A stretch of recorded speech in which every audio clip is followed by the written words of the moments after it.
Well, welcome this morning. Today we're going to talk about an American opera, Karloff Lloyd's opera, Susanna. Even though some people have called our office wanting tickets, calling it, "Oh, Susanna," that is not the show. Just to let you know. This is a fantastic piece written in 1955, coincidentally the same year as Inherit the Wind that the Nashville Rep is doing. And I urge you to go and see that if you can, because they do wonderful, wonderful work. This was written in the mid-50s. I want to tell you before we start, too, that we're going to talk about the piece. We have the artist here do some music from the piece. It's a beautiful, incredible opera. However, we will be talking, as I say, about spoilers. Spoiler alert. I warn you now, okay? Just to let you know what's going on with the piece, because to set up some of the songs. This piece was written by Karla Floyd, who is a prominent American opera composer. He grew up in South Carolina, and his father was a minister, and that may have brought about this piece. I'm not sure. Before we start, too, let me say, because people have asked me, even though this piece delves into a lot of interesting subject matter, this opera is in no way anti-God or anti-church. If anything, it is about people, and it's about people that are flawed, and everyone is flawed. It is also about people that take the Word of God and twist it to fit their own agenda. And people do that sometimes. Can I get an amen? Because that's what happens, unfortunately, sometimes. It's all about how rumors can destroy people's lives. And nowadays the term going around is fake news. And what do you believe it's the truth and is not the truth? I think Jim can talk in a second more about this, but this piece was written in 1955 in the middle of the McCarthy hearings, the communist scare. And so I know Floyd channeled a lot of that into this piece as well. Okay? He was born in South Carolina, in I think a small town. His daddy was a minister, so Floyd went to a lot of revival meetings and a lot of church meetings, and like I said, he channeled that a lot into this piece in good ways and in less good ways. So he shows us the good and the not so good parts of it. Jim, have you anything to kick in first? Sure.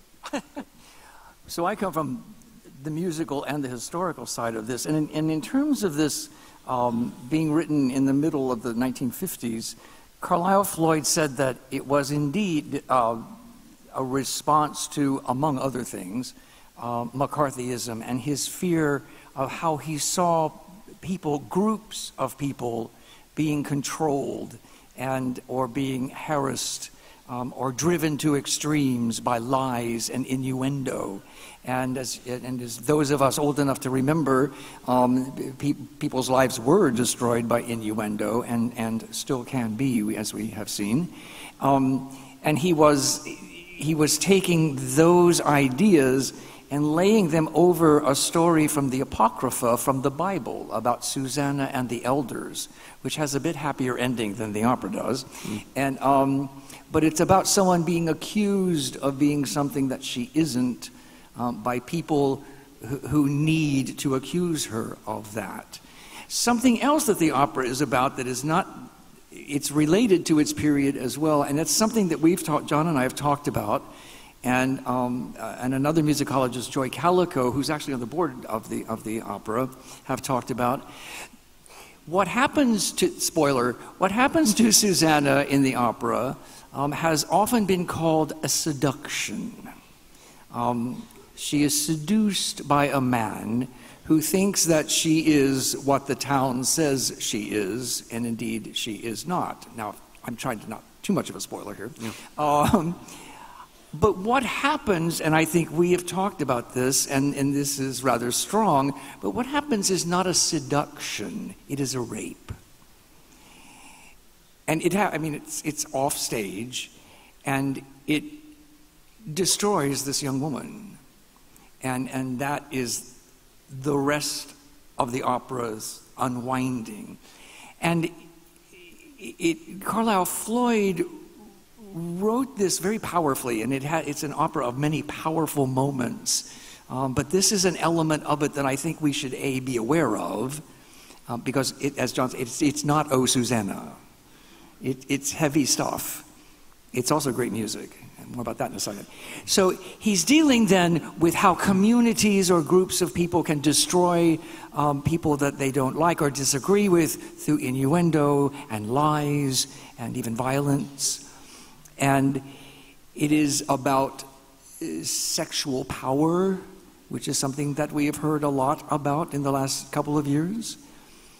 And it does this using the vocabulary of Appalachian folk music and fiddle music. The first scene begins with a fiddle at a dance sequence, with hymns and revival music, and with one of the great arias from American opera, The Trees in the Mountains, which is not based on, but inspired by an Appalachian ballad.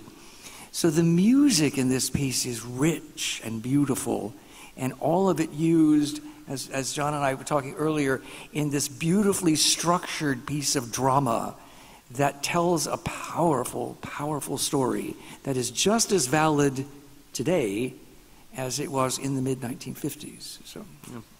Well, so let me tell you the plot about what happens, and then we're going to have a little music. First of all, I just want to mention that you have a program today. At the bottom of the program, there is a promo code for 20% off a ticket. We are going to be performing in the Polk Theater here at TPAC with the Nashville Opera Orchestra. Our music director, Dean Williamson, is the conductor. It's going to be a really terrific show. The music, as you'll hear in just a second, Floyd was inspired by Appalachian music and folklore and folk tale. There's some hymn tunes in this, but he also took Appalachian music and he kind of created his own version of it. One gentleman who loves this piece called this Appalachian Puccini, is the way it sounds.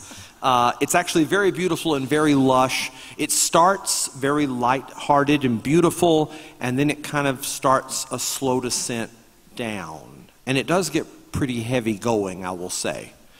It was written in the mid-50s, so it feels kind of like a 1950s movie. There's no real bad language in this. There's nothing else. As Jim said, there's a couple of scenes, some violence. It all happens off stage. But the mood is pretty strong and heavy. So at the start of this piece takes place in a fictitious little town called New Hope, or in New Hope Valley in East Tennessee. It takes place back in the hills. In one of the arias, Susanna actually sings about the lights of Nashville and Knoxville and Asheville. So it's in us, it's our place. And one thing I think that makes this piece so affecting is we do pieces all the time about kings and queens or dukes or some fairy tales, and I love those pieces, but this piece is us, for better or worse. And so it starts in a small backwoods community, and the center of that community, like in so many small communities, is the church. And so it opens at a square dance on the church ground. And there's a little table with lemonade over here and some cookies for the kids, and we're doing a square dance. You see the church in the background. And so we meet the townspeople, we meet the elders of the church. There are 4 men who are the elders, and they have wives, the elders' wives. And the first line in the piece, and it's written in a dialect. It's not an accent, it's written in a southern dialect. And so the first line, one of the ladies says, "It's a hot night for dancing, ain't no trees a-stirring. Them trees ain't moved all day." So it's written in that dialect, right? And they talk about how hot it is and how there's going to be a revival coming soon. And there's a revival preacher coming. It's supposed to be the best there is, a traveling preacher. Karla Floyd has named the preacher. His first name is Olin, O-L-I-N. His last name is Blitch. I don't know. So they're waiting for Preacher Blitch to come to town. Okay? And as they do that, they sing about it being hot and about the weather, and they sing about how he's going to lead all these souls to God and how wonderful that is. And in the square dance, there's a young girl who is dancing, who's part of the community, whose name is Susanna. And she's not really part of the community because she lives out of town with her brother in a little cabin in the woods. We never really mention what happened to Susanna and Sam's parents, but they don't seem to exist in the piece. But they're gone, they're dead. So Susanna and Sam are there, and there's one little lady in the church, and we all know ladies like this. There's one little lady in this church for some reason who just doesn't like this girl. She doesn't like her. She says, look at her, with so pretty a face, there must be some evil somewhere.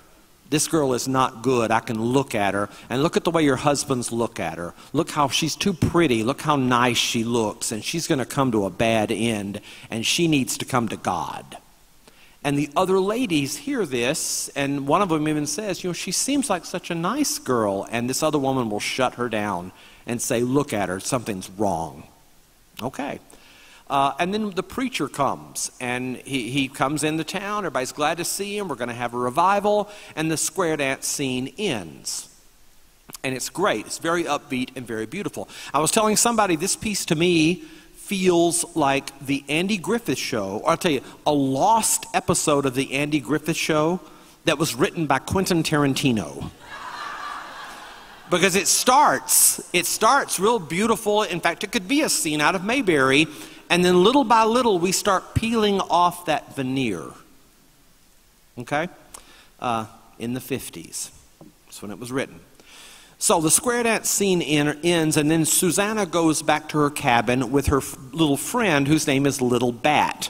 Little Bat is the son of the woman that hates Susanna. And Little Bat is this, he's not quite all there, shall we say. But Susanna is nice to him. His parents are not. Susanna is nice to him. They're about the same age, around 18 years old. And so she comes home with Little Bat. They sing for a while, and then her brother Sam comes home from fishing. And the first thing Little Bat, when they come up, first thing Little Bat says is Sam here? And she says, no, he's not here, or he's gone to bed.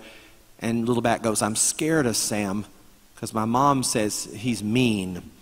And Susanna goes, no, he's really not. He's really sweet. He's always good to me, and he's really sweet. And they sing about the square dance. And then she sings this aria, which we're not doing today, by the way, called Ain't It a Pretty Night, about the sky and the stars. And it's just the most gorgeous thing in the world. And the song is full of promise and beauty. And if you know the opera and knows where it starts to go, it's beautiful. But there's such sadness that I feel whenever I hear it, because I know where this plot's going to go. So she sings that. Sam comes home. Little Bat runs and goes away. And Susanna and Sam sing for a bit. And then Sam's ready to go to bed. He's about hunting all day. And Susanna says to him, would you sing me the Jaybird song before you go to bed? It's a song that Mom and Dad used to sing to us when we were little. It always makes me feel happy. Would you sing it? And he goes, all right, I'll sing you Jaybird. And they sing the Jaybird song. And so that's what we're going to do today for you. We're going to do the Jaybird song, which will take us into the very end of the scene. So I'd like you to please welcome our soprano, Chelsea Baszler, our Sam, who is Aaron Short, and our accompanist, the lovely Amy Tate Williams.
Look at him!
So that's the last minute of happy in the piece. I just want to warn you now. As far as the first two scenes, there's some comedy and lightness and wonder, and then suddenly the music stays beautiful, but the piece starts going down a pretty dark road. And one thing we find from this Mrs. McLean, who is the mean church woman, is she's mean. And that's a term, I grew up in the South, and I know this term, meanness. And sometimes people are just mean. And there's that movie, I think, that came out a few years ago called The Help, where they had one woman in it, and one woman says, she's just mean for sport. And that's what this Miss McLean is. She's just mean. So as the plot goes along, in the scene after this, we have the elders of the church, the four men, are out, and they're looking for the baptism creek, because they're going to have a revival, and they're going to need a baptism area. So they're out in the woods looking for this, and it's been a long time since we've had a revival, and so they aren't sure where it is, and they're out on Susanna's property, Susanna and Sam's, near their cabin, and they're hunting for the creek. What they don't know is that Susanna has come to the creek that day to take a bath. And so these men, while they're looking for the creek, they stumble upon her. She doesn't see them, but they see her.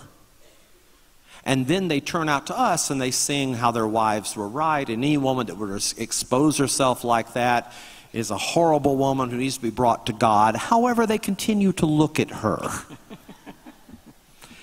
And then they go off. Susanna has no idea. And then we see her with a towel on come back through, heading back to the cabin, singing this jaybird song. And the next scene is at church at a picnic, and now word has spread through the church about her. And she comes in to the picnic with her little hot dish, they call it, I guess, and nobody will speak to her. They all turn their backs to her, and Mr. McLean, the elder, turns to her and says, Susanna, you ain't welcome here. And they all turn their backs on her, and she runs home crying. I know, it's a downer. I know, it's sad.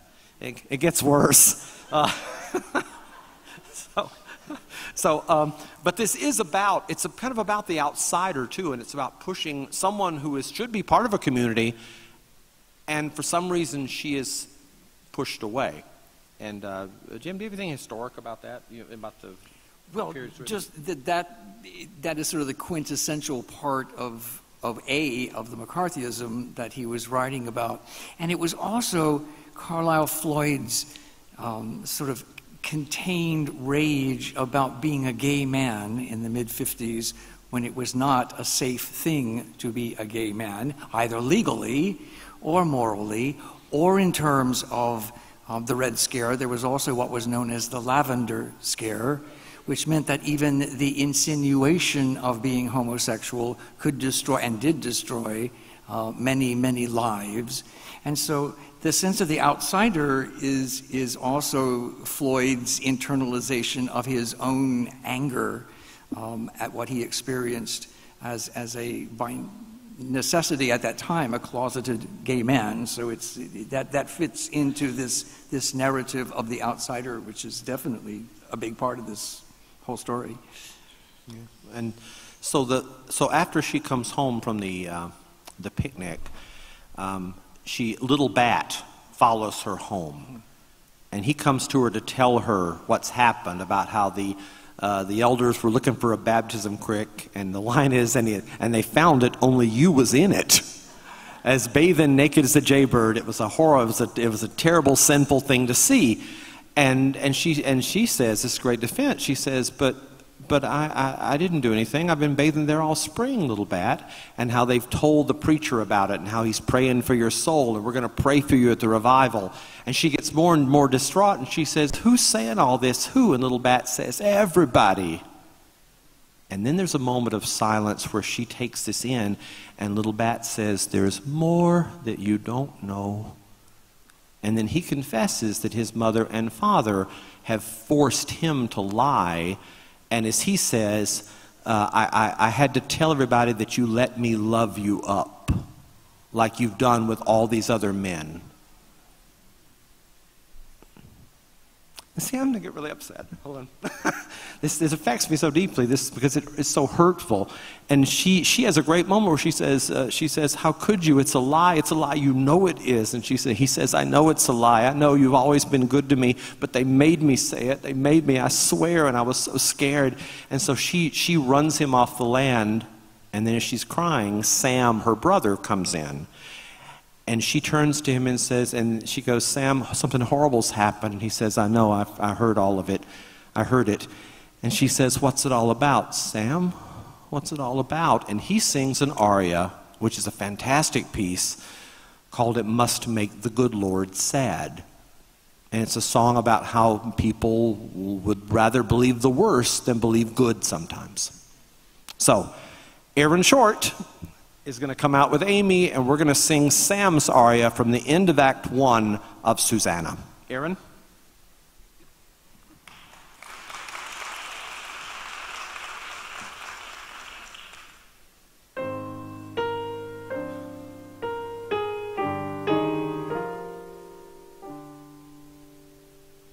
It's about the way people is made, I reckon, and how they like to believe what's bad, how short they are on love and kindness. It must make the good Lord sad.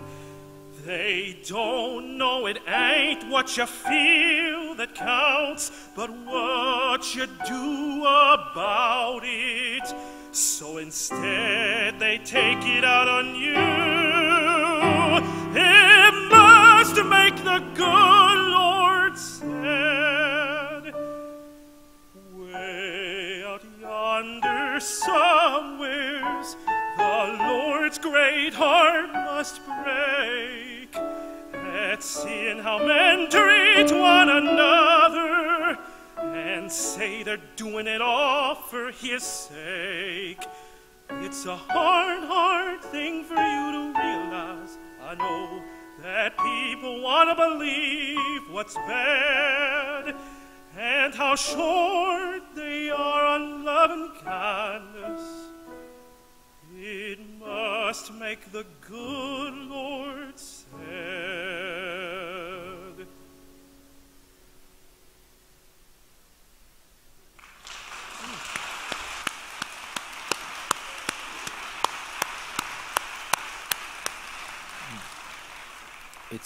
It's a really beautiful show, but it does expose a lot of bad ways we treat each other.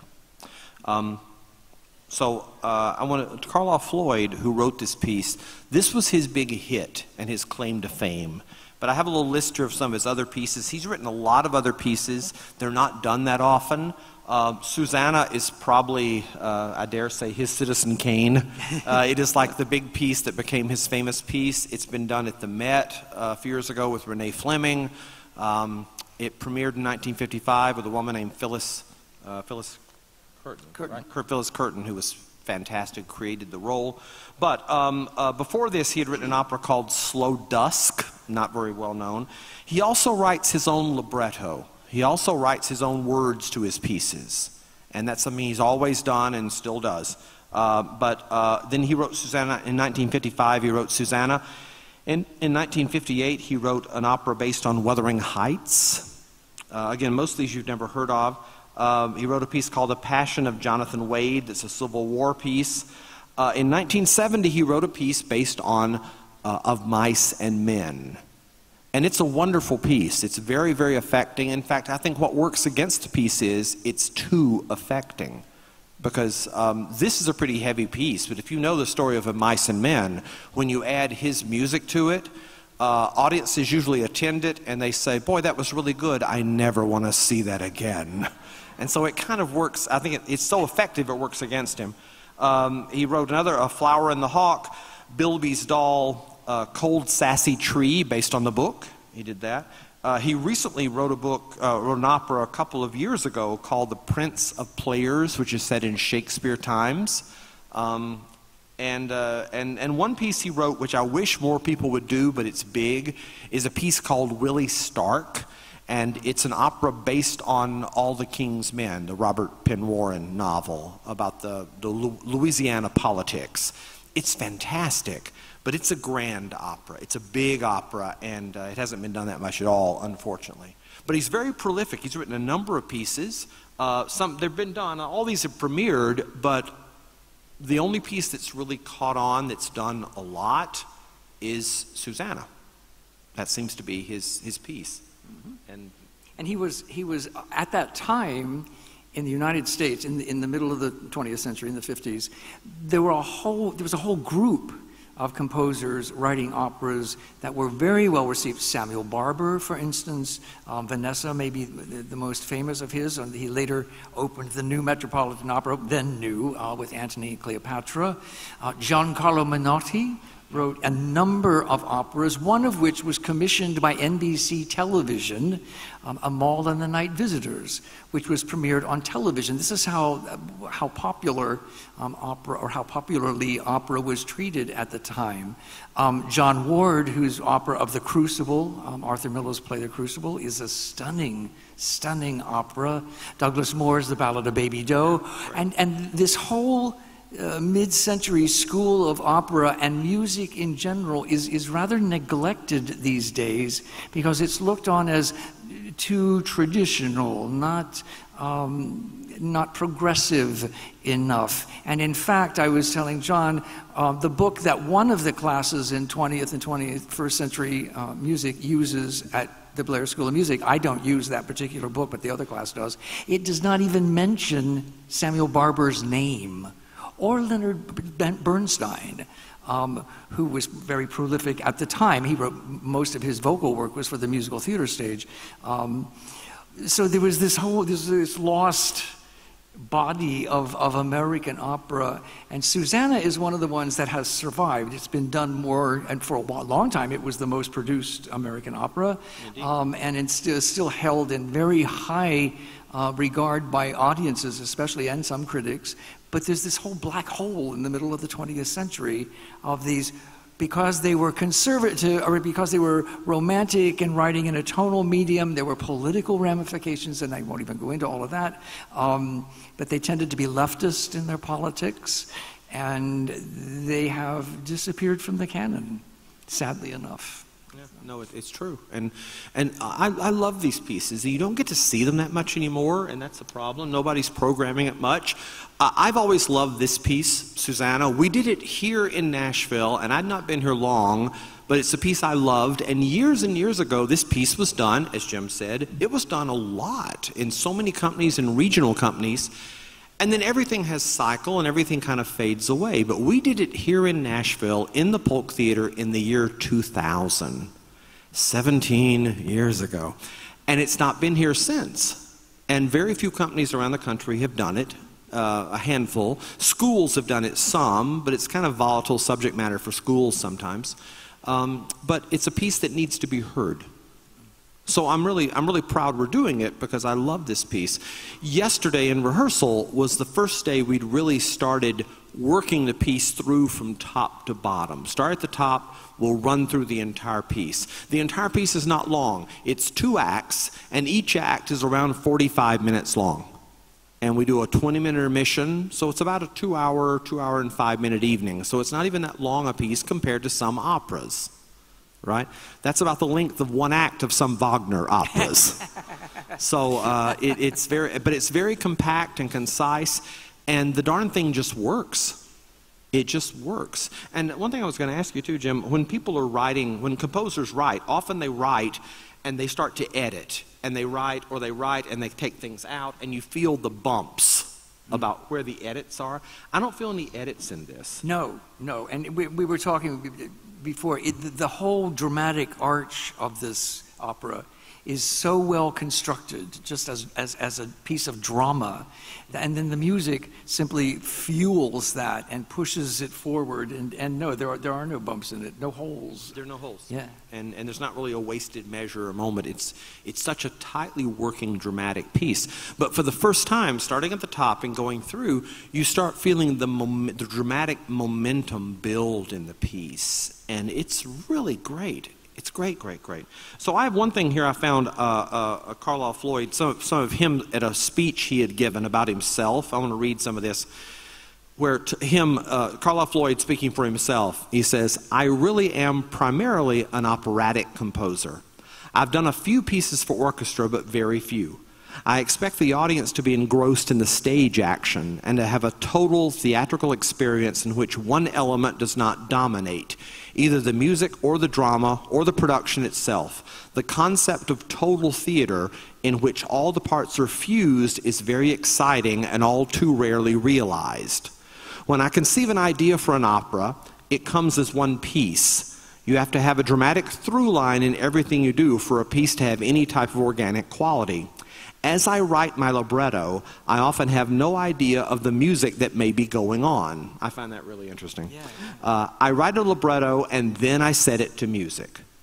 I know what I have to supply myself with as a composer. I'm just not writing a libretto in thin air. It's a very specialized discipline and takes a great deal of experience and probing to come up with what goes into the making of a libretto.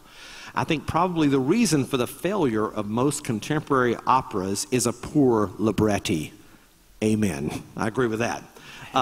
And finally he says, "I as a composer sometimes have fights with myself, the librettist. The composer usually wins, but not always." So I like hearing the process. May I just add that I have not heard the singers until today, but I think Karloff Lloyd as a composer and certainly as a librettist is being very well served by these two singers whose diction is impeccable. And that's so important. Opera has words too, and these two are great. Yeah, it's true. It's true. And this is written in English. It is in a dialect, but it's written in English. And we went back and forth because we're going to supertitle this, right? We're going to supertitle the piece. And we talked, okay, now do we translate the piece? Because some of the lines are in this dialect that I'm going, if you're reading it, you're going, huh, until you sound it out, you know? And there's one line that the kind of the mean woman sings after Susanna runs away from the picnic, and she has brought some field peas that she has made, and she puts them on the table, and then she runs off without them. And Ms. McLean, the mean woman, looks at them and looks at the crowd, and her line in the show, she says, "I wouldn't touch them peas a hern." That's her line. And I debated, do I put, "I wouldn't touch those peas of hers"? No, we're not, because that's not what he wrote. And so we're going to put the dialect up. And if you listen to some of this, like even Aaron's song he just sang, "It Must Like the Good Lord Said," I kind of find the dialect is such a part of the show. And so we're keeping that intact. Yay, okay.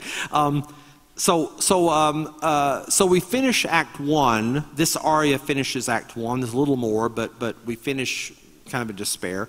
Act 2 opens and Susanna and Sam are home, and it's a few days later, and things have gotten bad in the valley, and she even says to him, she goes, "I just want things to be like they were, because I'm tired of all the way people look at me when I go to the store and hearing these boys whispering dirty things over in the corner, and when is it ever going to change?" And so they talk for a while, and Sam tells her, "You know what you should do? There's going to be a revival tonight, and you should go to that revival to show them you're not scared of them. You should go there and just go." And then he says, and because I have to leave and go empty the traps and hunt tonight, so I'd rather you be there instead of here. And they have a big argument about it because she doesn't want to go. And finally she turns to him and she goes, "All right, Sam, I'll try. But if things get bad, I'm going to leave. Can't nobody make me stay." And he goes, "Okay, good. I think it'd be great if you go. That's wonderful." He goes inside, and she's by herself. And her last line of that scene, kind of to herself, she sings, "I can't wait till pretty things look pretty again." And we fade this out. And the next scene's the revival scene. And the revival scene in this, in fact, all the religion in this is very Old Testament based. And I'm sure that's intentional on Floyd's part. So not once is the name Jesus mentioned. This is Old Testament. This is fire and brimstone, God of judgment, good versus evil, black and white. in good and bad. So you have to, that's what he wrote in a way. And so the revival is a real fire and brimstone revival. And it's really something. It's the way he wrote this is incredible. I think the scene is, well, you have to come see it. It's amazing the way it's written. And the music, and he wrote his own hymns for it, and it's very intense, but it is a sermon of repent or die and burn in hell. And Susanna does come, and she sits in the back. One reason, because nobody here will let her sit with them, and so she has to sit in a chair in the back. And the preacher does this sermon. He does an invitation hymn. This is not Just As I Am, by the way. This is like a brooding, like dark hymn. And some people come down and they pray with the preacher. And then finally the crowd works up into a frenzy and the preacher stops it. And he says, there's one that sits in the back that refuses to let the word of God into her heart. And he points her out. And all the church turns and looks at Susanna. And he says, I've wrestled with her soul night after night, and she still refuses to hear God's calling. And he shouldn't have done that. I know he shouldn't do that. That's a terrible thing to do, to point somebody out like that. And he says, now as we sing one more verse, he says, give over, sister. Come down to God and me here at the altar. And they sing this hymn again. Okay, that's what I'm saying, kind of a spoiler alert. And at the climax of the hymn, almost like in a trance, Susanna stands up. And she starts walking down the aisle. And the people there all stand, and they're seeing a miracle of God. And they sing, and she's like in a trance. One thing I like to have to happen, it's not in the score, but I like it, is Ms. McLean, the mean woman. The moment Susanna starts coming down the aisle, she stops singing. Because she doesn't want this. She wants this girl run out of town. The last thing she wants to do is Susanna to join the church. Then she's got to deal with her as a human. And so she stops singing entirely. And Susanna comes down and she almost reaches the preacher, and then something stops her and she screams no, and then she runs out of the church. Yay! That's what I Amen. And I tell you how great this fantastic scene. But after then she runs home, and the next time we see her, she's sitting in the front of her cabin in a little rocking chair, and she sings the next song that we're going to do. And this is an aria he wrote, and it's an Appalachian song, but it's original. He wrote, inspired by, is that the best term? Yeah. And it's called The Trees on the Mountain. And it's gorgeous, it's beautiful, it's sad. But she comes home and she says later, this is something I sing to myself when I'm feeling sad and lonely because it makes me feel better. So, Chelsea is going to come back out now, and we're going to hear her sing Susanna's big second act aria, The Trees on the Mountain, from Susanna.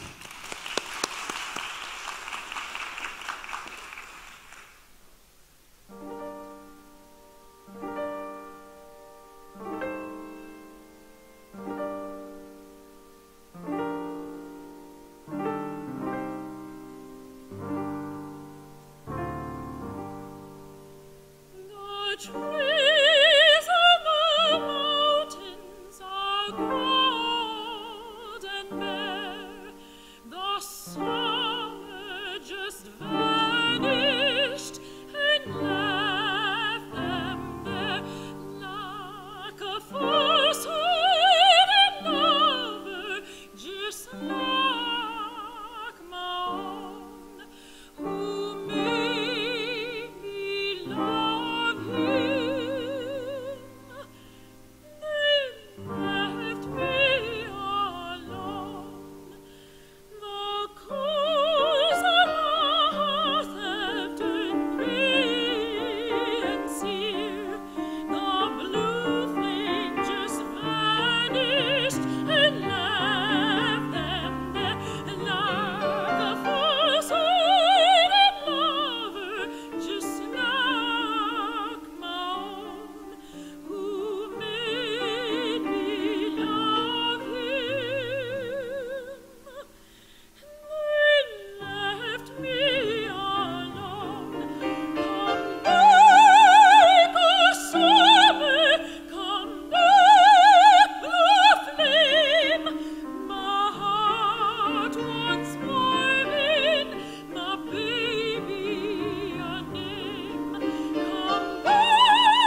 So I will say, right after that aria, she's at her farmhouse, the preacher appears because he's come to talk to her.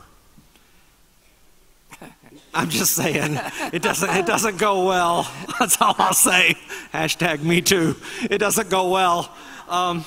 So anyway, it's a fantastic piece. What I would appreciate being here today, so you can hear the music. But I hope you'll come to the show. By the way, 20% off with the promo code. I hope you will come because what you have here is the music, and it's gorgeous, and some of the words. But opera is a theatrical art form, and so you want to see it kicking on all cylinders with the lighting, the costumes, the drama, and this piece is full of drama, and the singing. So I hope you'll join us. Kristen, I think I have maybe a few minutes. Do you want to do any questions, or are we done, or you want to talk? I do have one thing. What? Wait, hold on. Jim's talking. No, this is totally off topic, but if that's Amy Hellman back there, please come up and say hello. It's a former student who's now like the busiest violist in town. So, yay! I'm sorry. That's okay. Okay. If anybody has any questions, she's going to come down and relay that. Anybody have a question? Raise your hand. Hi. Okay. The soprano. No, the soprano Chelsea, basically here. She is not local. She lives now in Boston. She is from San Diego, California. And she is wonderful. Yes. Yes. In fact, she came to us and we rehearsed a week, and then she had to fly back to Boston to finish a show she was doing, and then came back to us. So she is I call her the jet-setting soprano. She is indeed.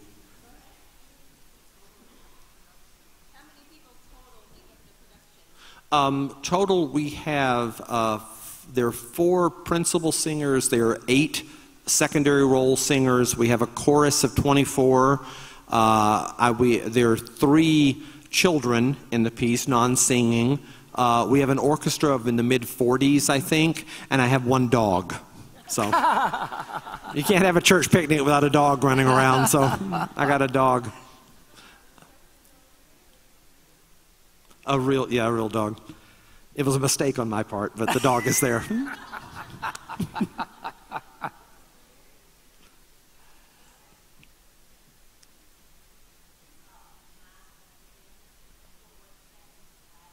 Wow. I believe it was. Yes, it was. He's a wonderful writer. That's a great piece. She said she saw Mice and Men in Fort Worth at Bass Hall. That's a wonderful hall, too, for sure. But a very affecting piece, and he has a great talent for putting music and drama together, for sure.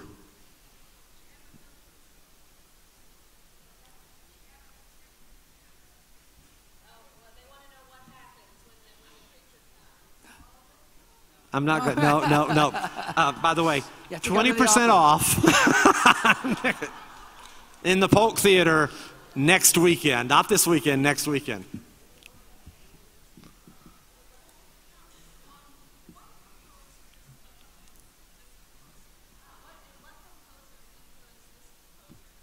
Wow, Jim. I don't think he's ever really spoken about that, but I think it's very safe to say that he knew his Puccini.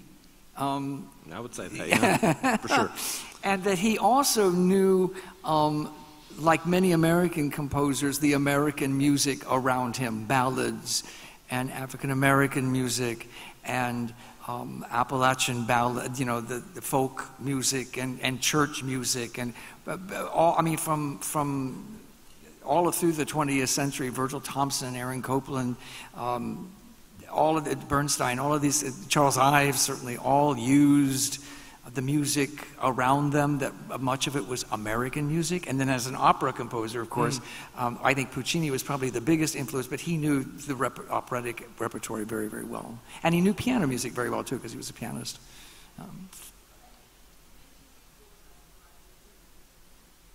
Yes. So why did he write about McCarthyism? What's the connection there? Well, he was not blacklisted, but he saw what was going on, and it terrified him and offended him, and he wanted. But he just wanted to express, yes.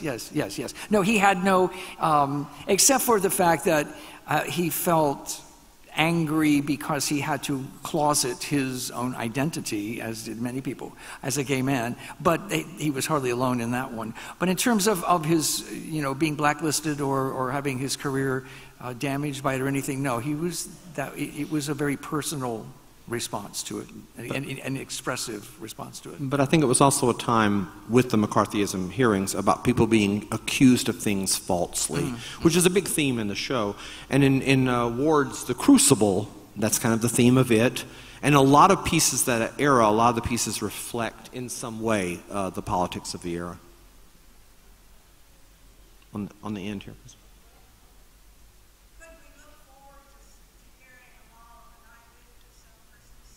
Amal and the Night Visitors may make a reappearance in the future. I would never write Amal and the Night Visitors off. No, it may make an appearance. One never knows. Watch the stars. Great. All right. Thank you so much, Kristen. Thank you, HRT. Thank you, Vanderbilt. Thank you. Thank you, all of you, for being here. Go to the opera. 20%.